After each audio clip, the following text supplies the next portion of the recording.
Bien-aimés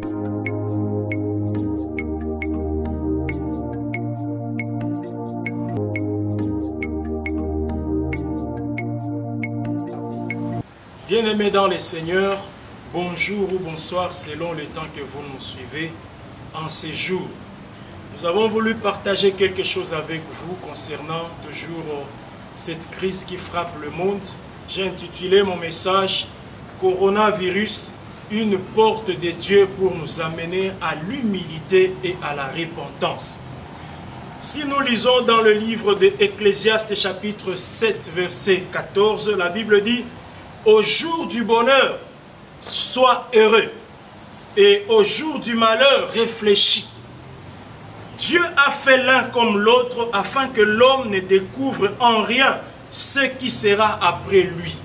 Pour la première fois quand je médite la parole de Dieu, la Bible me montre que la solution n'est pas directement la prière, n'est pas de recourir à la prière, mais à la réflexion. Lorsque les malheurs arrivent, Dieu ne dit pas « mets-toi à genoux, commence à prier, commence les jeûnes ». Non, réfléchis d'abord, le malheur vient d'où?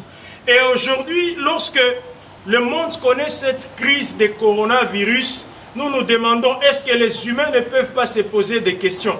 Pourquoi Dieu doit permettre que un petit virus qui n'est pas aussi dangereux que les scientifiques nous le montrent, que d'autres virus qui ont frappé le monde, mais aujourd'hui, ça fait paralyser tout le monde, l'économie du monde, les gens meurent, même les plus puissants, et on ne sait pas encore maîtriser. Pourquoi Dieu permet ça?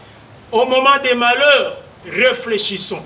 Et quand nous réfléchissons sur ce qui se passe sur la terre, nous comprenons comment les civilisations ont défié Dieu. Aujourd'hui, les inventions vont dans le sens de défier la divinité. Aujourd'hui, à cause de la richesse, les gens se moquent de Dieu. À cause des découvertes scientifiques, on se permet n'importe quoi. Imaginez aujourd'hui, les gens commencent à penser qu'un homme peut devenir une femme. Et on le fait, le transsexualisme.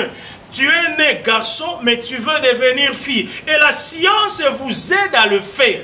Toutes ces choses montrent vraiment que les hommes ont défié Dieu. Avec toute liberté qui les amène dans le libertinage, Dieu ne peut pas en être content. Moi, je me dis, coronavirus, c'est peut-être une occasion où Dieu veut que nous puissions revenir à lui. Revenir, réfléchir un peu, qu'est-ce qui se passe sur la terre. Et on peut même aller dans le monde de l'Église. Regardez ce que nous prêchons, nous les serviteurs de Dieu, nous les pasteurs, apôtres, évangélistes, nous qui conduisons les évêques, les docteurs, qu'est-ce que nous enseignons? Qu'est-ce que nous prophétisons? Aujourd'hui, la prophétie a perdu tout son sens. Tout marche dans le sens de gagner l'argent. Tout marche dans le sens de tirer les offrandes. On a désacralisé l'Église. Aujourd'hui, il n'y a plus de critères pour entrer dans le service au temple. Tout le monde peut servir Dieu selon les liens que tu as avec les pasteurs, selon que tu es influent ou pas par rapport à ton argent, par rapport à la contribution que tu donnes. L'Église a été désacralisée dans tous les domaines. Aujourd'hui, les serviteurs de Dieu, nous les pasteurs, les apôtres, les prophètes, nous avons désacralisé le mariage. Si on peut faire les statistiques de voir combien de prophètes ont divorcé, combien de pasteurs ont divorcé, c'est scandaleux. Et aujourd'hui, nous sommes devenus comme les petits frères de Dieu. Nous prenons la Bible, nous l'interprétons à notre guise. Est-ce que Dieu est content de ça? Moi, je vais me rappeler d'un passage biblique en Malachie, chapitre 2, verset 16. La Bible dit, l'Éternel s'adresse à Malachie en disant, dis au peuple, moi l'Éternel, je hais le divorce. Je hais la répudiation, soyez fidèles. Et moi je me dis, est-ce que nous les pasteurs qui divorçons en ce moment, les prophètes et les apôtres qui divorcent en ce moment, est-ce que Dieu a donné une nouvelle révélation pour dire que non, non, ce que Dieu avait dit à Malachie, nous sommes dans une nouvelle génération, Dieu comprend que le divorce est devenu normal. Est-ce que nous avons reçu une révélation qui dit, Dieu ne hait plus les divorces? Pour qu'aujourd'hui nous divorcions comme nous voulons, nous nous remarions comme nous voulons. Et je pense que toutes ces choses ont énervé Dieu. Pour moi, le coronavirus, c'est une porte de Dieu pour nous amener à réfléchir sur toutes ces choses-là.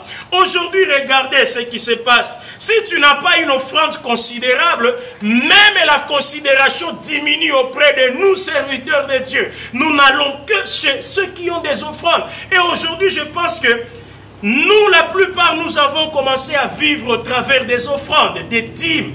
Et Dieu pourrait peut-être permettre que le coronavirus arrive pour voir comment nous allons vivre.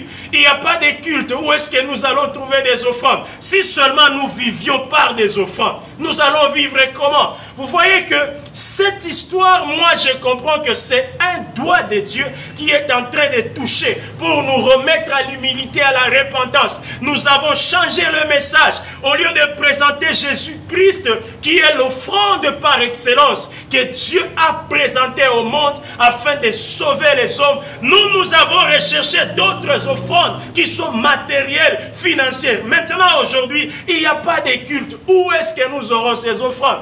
Imaginez aujourd'hui le monde, tous les serviteurs de Dieu, pour montrer qu'il est béni, il doit montrer qu'il a des grosses jeeps, il doit montrer qu'il a des bonnes tenues. Aujourd'hui, pour savoir les modèles, les tenues nouvelles fashion, il faut voir les pasteurs des nouvelles vestes, comme si la bénédiction était liée à des nouveaux modèles des choses de ce monde. Nous avons déraillé, bien-aimés serviteurs de Dieu, avouons-le, nous avons déraillé. Nous n'allons pas seulement accuser les scientifiques, nous n'allons pas seulement accuser les gens qui gèrent les laboratoires. Même l'Église a failli. Nous, moi y compris, nous les serviteurs de Dieu, nous les pasteurs, nous avons failli. Nous n'avons plus présenté Christ, mais nous avons présenté des prophéties pour avoir de l'argent, pour montrer, impressionner avec des miracles, afin que nous soyons élevés, au lieu que Christ soit élevé. Nous avons failli, homme de Dieu. Si vous êtes l'enfant de vérité, là où vous allez me suivre, avouez-le que vous avez aussi failli ensemble avec nous. Nous devons remettre les choses dans la ligne. Et coronavirus aujourd'hui, cette crise mondiale, je pense que ça frappe aussi l'Église. On ne sait plus se réunir, il n'y a plus de réunions et on ne sait pas ça va aller jusqu'où. On ne sait pas ça va aller jusqu'où. Et moi je pense que c'est pendant ce temps où Dieu veut que nous puissions être sincères avec lui, que nous puissions analyser comment nous avons conduit l'Église, comment nous avons vécu. Est-ce que nous avons été humbles? Est-ce que nous avons conduit l'Église comme il faut? Est-ce que nous avons dirigé le peuple dans la vérité? Est-ce que nous avons présenté la croix de Jésus-Christ? Est-ce que nous avons donné au peuple le goût d'aller au ciel?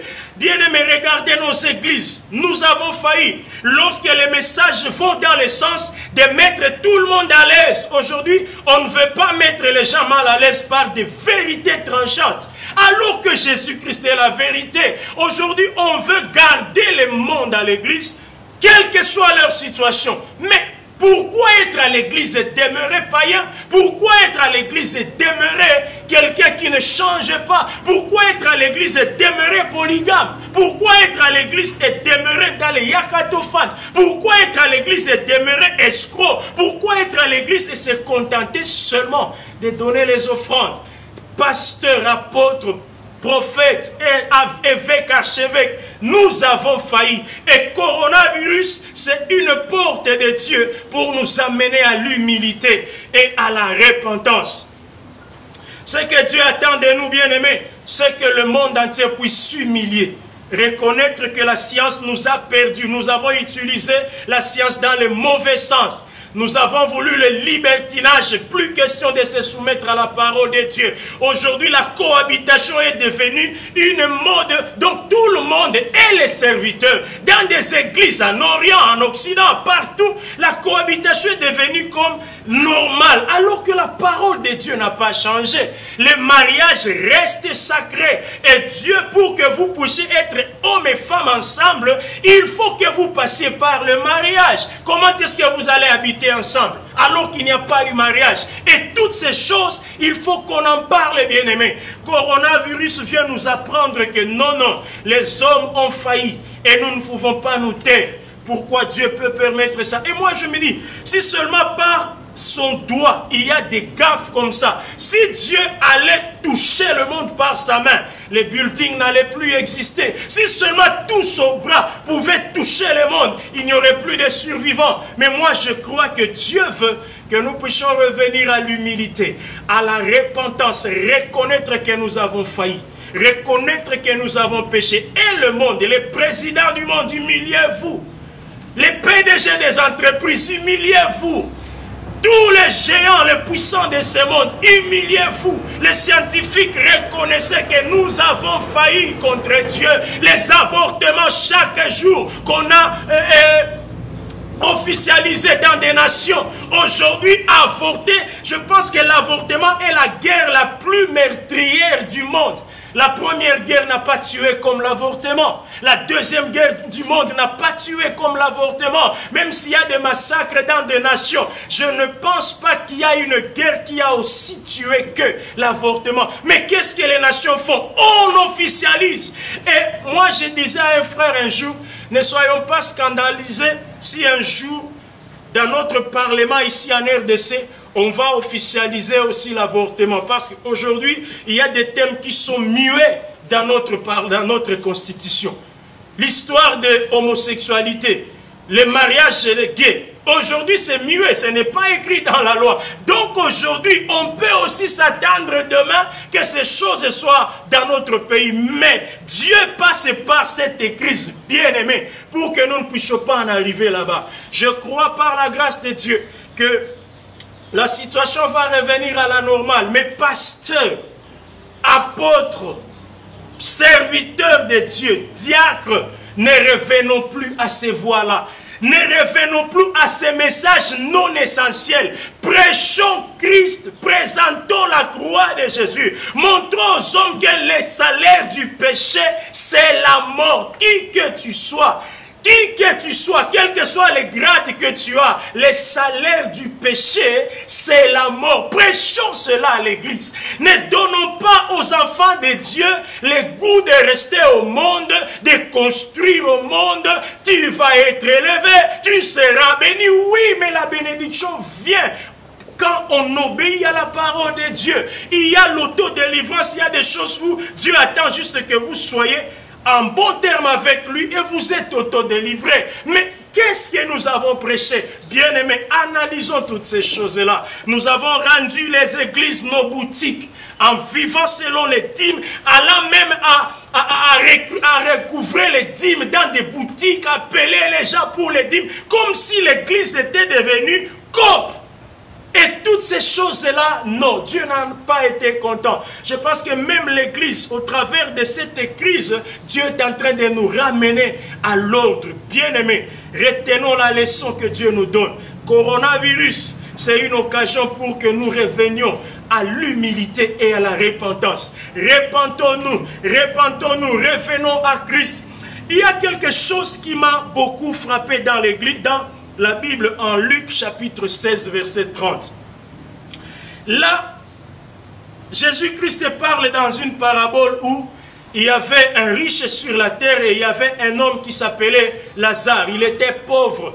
Lui, il a vécu dans la pauvreté, mais quand le riche mangeait, Lazare venait juste ramasser ce qui tombait de la table du riche. Et la Bible dit, quand le riche est mort, comme il était dans son péché, il est mort avec son orgueil de richesse, sabotant tout le monde, négligeant les pauvres, et il est allé dans le séjour des morts, mais du mauvais côté. Il est arrivé aussi que Lazare soit mort, mais lui craignait Dieu, et il est allé dans le séjour des morts, mais du bon côté. Et il était là où se trouvait Abraham. Mais le riche là a vu que le pauvre était bon là-bas, il était bien, il avait à manger, il y avait de l'eau, ils avaient une atmosphère qui les permettait de vivre bien l'eau. Le riche appela le père Abraham. Père Abraham, est-ce que tu peux permettre à Lazare de mettre son doigt dans l'eau et venir seulement me mettre sur la langue parce qu'ici il fait trop chaud, on n'a même pas d'eau. Le père Abraham lui a dit quoi? Non mon ami, ce n'est plus possible parce qu'il y a une fossé qui nous sépare entre vous et nous, il n'y a plus de lien. Donc ce n'est pas possible. Alors l'homme, quand il a tenté, il a vu que ce n'est plus possible. Il s'est dit, moi je suis déjà appelé à souffrir, condamné à souffrir jusqu'à l'éternité. Mais j'ai quand même une famille. Eux aussi sont arrogants. Eux aussi se comportent comme si demain n'existait pas. Comme si l'éternité n'existait pas. Si seulement eux peuvent recevoir Christ et sauver leur vie. Alors, il a demandé au Père Abraham, Père Abraham, alors est-ce que vous pouvez envoyer Lazare, prévenir mes frères qui sont encore sur la terre, qu'ils changent leur vie, qu'ils se répandent, pour qu'eux aussi à la mort ne viennent pas me rejoindre ici, parce que ça sera catastrophique si toute la famille est perdue. Si moi je suis perdu, je l'accepte, mais par pitié, envoie Lazare pour qu'il parle à mes frères, afin que eux se répandent et qu'ils suivent Christ. Le Père Abraham lui a dit quoi? Nous ne pouvons plus ressusciter pour aller prêcher. Tes frères là, à des pasteurs, il y a des gens qui prêchent dans des routes, il y a des réseaux sociaux où on communique la parole de Dieu, il y a des télévisions, il y a des émissions, les églises sont ouvertes tous les jours. Donc la parole de Dieu, s'ils n'écoutent pas ce qu'on prêche sur la terre, c'est-à-dire qu'ils te rejoindront là-bas. Mais écoutez là où je me suis dit, un degré d'incrédulité impossible. Cet homme-là dit quoi? Dans Luc 16:30. Non, Père Abraham, mais si quelqu'un des morts va vers eux, ils se repentiront. Quelqu'un des morts, pas un vivant. Donc, ils ne peuvent pas écouter un pasteur qui prêche. Ils ne peuvent pas suivre la prédication à la télévision. Ils sabotent tout ce qu'ils connaissent. Il faut seulement que quelqu'un qui est mort, ils ont connu un homme. Il est mort, quand il revient à la vie, là ça va maintenant les toucher. Que, oh, ah bon, il vient de la mort, il vient de ressusciter, lui au moins on peut le croire. Quel niveau d'incrédulité! C'est comme ça que beaucoup de gens se comportent aujourd'hui. Et j'ose croire qu'il y a des gens, coronavirus va passer et Dieu par sa grâce, il remet encore que les choses marchent normalement. Mais curieusement, il y a des gens qui vont revenir dans le même péché, à prêcher les mêmes choses pour gagner l'argent, cherchant toujours à marcher, à sacraliser l'église, à désacraliser le sacré. Bien-aimés, s'il vous plaît, je vais finir mon message en vous disant, c'est vérité. Laisse que cette vérité puisse vous toucher. Parce que lorsque la vérité ne blesse plus, elle devient un mensonge. Lorsqu'une vérité ne blesse plus, elle devient une flatterie, un camouflage. Lorsque la vérité ne blesse plus, l'Église perd sa spiritualité. Lorsque la vérité ne blesse plus, le pasteur devient cool avec les polygames, le pasteur devient cool avec les voleurs, le pasteur devient cool avec tous les pécheurs, les soulards. Ce sont ses amis, ils ne peuvent plus lui parler de vérité. La vérité ne blesse plus. Et ça, c'est un très sérieux problème dans l'église. Lorsque la vérité ne blesse plus, c'est le cœur de Dieu qui devient blessé au lieu que le cœur de l'homme soit blessé. Lorsque la vérité ne blesse plus, les peuples demeurent dans la captivité parce que c'est la vérité qui libère. C'est la vérité qui donne la vie. Lorsque la vérité ne blesse plus, l'église devient un centre où on recrute les gens pour aller en enfer, mais Bible à la main. Nous prions chaque jour. Nous allons à l'église chaque jour. Lorsque la vérité ne blesse plus, les gens se cachent dans les ministères, dans les dons. Mais ils ne craignent pas Dieu parce que personne ne leur parle de vérité de la vie. Et ça, nous avons failli. Pasteur, il faut que la vérité continue à être prêchée dans l'église. Alléluia. Lorsque la vérité ne blesse plus, c'est le diable qui conduit l'église, mais au nom de Jésus-Christ. Lorsque la vérité ne blesse plus, le monde prend son ascendance dans l'église, la chair conduit l'église et le diable applaudit, dit voilà, c'est ce que je cherchais. Alors que l'église, il faut que la vérité puisse être prêchée. Bien-aimé, c'est une occasion. La vérité la plus difficile à écouter est celle qu'on a le plus besoin d'entendre. C'est ce que l'expérience nous dit. Et voilà pourquoi j'ai voulu vous parler de cette manière-là. Bien-aimés, cela me concerne aussi. Nous avons failli. Repentons-nous. Revenons à l'humilité. Reconnaissons notre mal. Surtout nous, serviteurs de Dieu. J'insiste plus sur nous, pasteurs, apôtres, docteurs, évangélistes, tous ceux qui prêchent, tous ceux qui enseignent, tous ceux qui conduisent les peuples, nous avons failli. Que cette vérité puisse nous ramener à Dieu et que nous puissions nous repentir et revenir à notre voie normale. Lorsque Dieu fera grâce que la situation devienne normale, bien-aimés, humilions-nous. Humilions-nous. Parce que l'humilité ne se proclame pas, l'humilité se vit. L'humilité se vit mieux qu'elle se raconte. Quelqu'un peut prêcher sur l'humilité, mais lui-même n'est pas humble. Revenons à l'humilité et à la repentance. Coronavirus, une porte de Dieu pour nous amener à l'humilité et à la repentance. Que Dieu vous bénisse et soyez humbles.